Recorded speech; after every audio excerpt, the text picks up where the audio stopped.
Understanding comes from choosing to believe. We all choose to believe in something. Some of us agree on our beliefs, others widely disagree with others. We create worlds based on either our own organic ideas or ideas fabricated from others who originated their genius. Those who believe in the possibilities of endless possibilities cannot be contained within a box. They will be felt. They will be the topic of discussion in your private times. They will be hated. They will be loved, inspiring and despicable, but they will be acknowledged. They will make an impact on the world, changing the trajectory of how we live. The average man is incapable of genius, not because he was born average, but born a slave, born into blindness, born ready to obey minds higher and more conscious than himself, born into a world where men who have found their genius pass down this wisdom to their offspring. These are states in which all men enter into, and no one condemns a man who lives by his genius. Yet they will condemn him for living accordingly to it. Muster the strength to be organic in your genius, and you will leave your impact on the world. We have our own individual audience, and we all play our respective roles within the time allotted. Time is swift, but it is singular, and causes one to fly back until he completes his task. Relative is it to every man of his own good work, or his own evil work. Evil because it is against my morals, and good because it is for my morals. I choose to believe in this, or that is the universal sense of self, as Ralph Waldo Emerson would exclaim. I am no one's pawn, except the pawn of my own soul. And if I wished to rule, then I must be a ruler. If I wished to be a beggar, then I need only to ignore what needs to be done. There is a mystery to this life, in which if a man could see himself as more than he is, would be on his way. But we choose to be comfortable in our path that requires very little attention. A man must be about his work, be about his own business, if he wants to succeed. The moment he begins to worry about those outside of himself, he slips and bruises his ego, stumble and fall over his words. Maybe the words are inauthentic and carries an egotistical message. Let man be who he is and focus on self, and they will recognize nature and admire naturalness as all men do with nature, because nature is authentic and tries not to mimic, but without effort flows with all as one. This is the glory of a man who is about his work, too busy to be jealous of others, of much business in his own improvement to judge others, taming the wild, colorful flames that dictate the average individual to commit desensitized acts. The man of natural existence flows from within, and from this view, views the whole. If I choose to believe, I choose to understand it.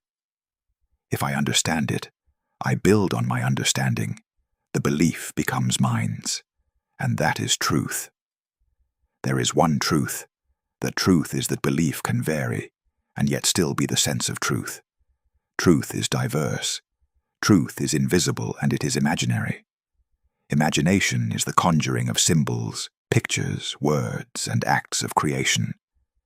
What you imagine to be must be, and what I believe is false will be supported by my belief. Here I find all men live in boxes, but Pandora's box throws men into a panic when one opens it. He thinks it releases chaos. No, each man is a chaos, is a tempest within.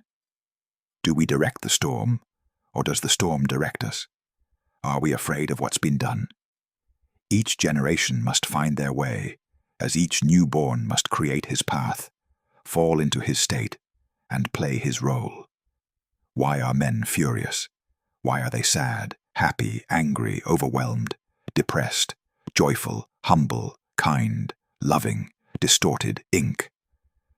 Who knows the mind of another, and how long does another contemplate on his imaginary world?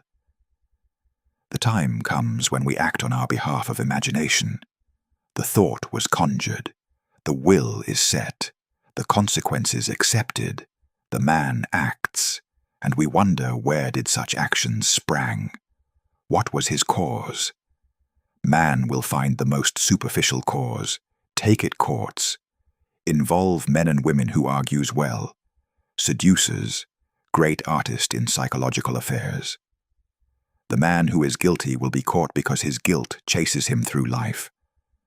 The one who is innocent will stand trial, face the jury who has no understanding in the matter, and because will prevails, the jury is convinced and passes false judgment. Man is the sum total of everything that happens to him.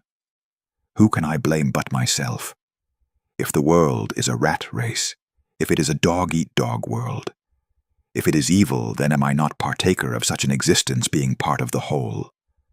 Someone will think you a threat. Someone will think you evil.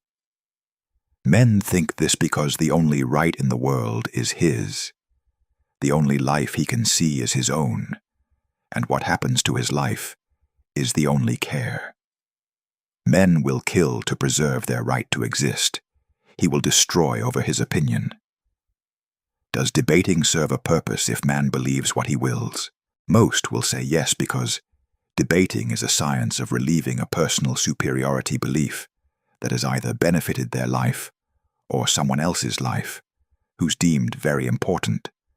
Perhaps a passed-down tradition, dating many generations back from a story of a person who created a sacred decree, promised from a situational perspective, that kept the man and his family woven together.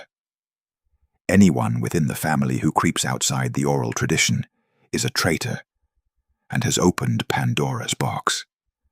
Debates are endless, and if debates solve anything, it will be for a time, before new ideas enter, in dissolving the once-held dictated belief for a new dictated belief. Man gives rise to his empires, then ask, why is life so stressful? Are you not the creator of such stress?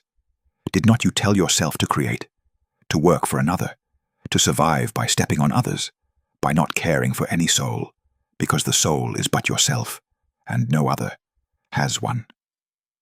The soul is one. It does not differ in appearance, but it differs in creative expression. Its creative expression. Most do not know they are creative, and to express one's gift is the purpose in the world of the sons of men. One who feels division and sees darkness in all things, knows not how to create, and because he is lost to his imagination is used in the most tyrannical manner. Wars, robbing, molestation, wasting destruction, wandering around using his mind like a useless instrument, at last is destroyed by his own instrument. The revelation that those who kill with the sword shall be killed with the same. The same is the reflection, and the reflection is only the optical illusion that men perceive as reality. Vision Unseen Becomes Seen is a book that breaks down more of imagination and how we all perceive ourselves to be the one and only person who exist. The truth and mystery lay hidden in ourselves, not outside of ourselves.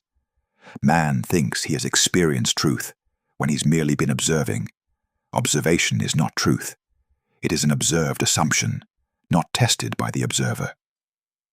Watching sports isn't the same as participating in the sport. Us expert observers will be made silly participants. Becoming silly participants makes humble observers, so be organic, be natural, and mind the affairs of your own mind. This was dictated by Dathan Beckett Wednesday, around 11 p.m.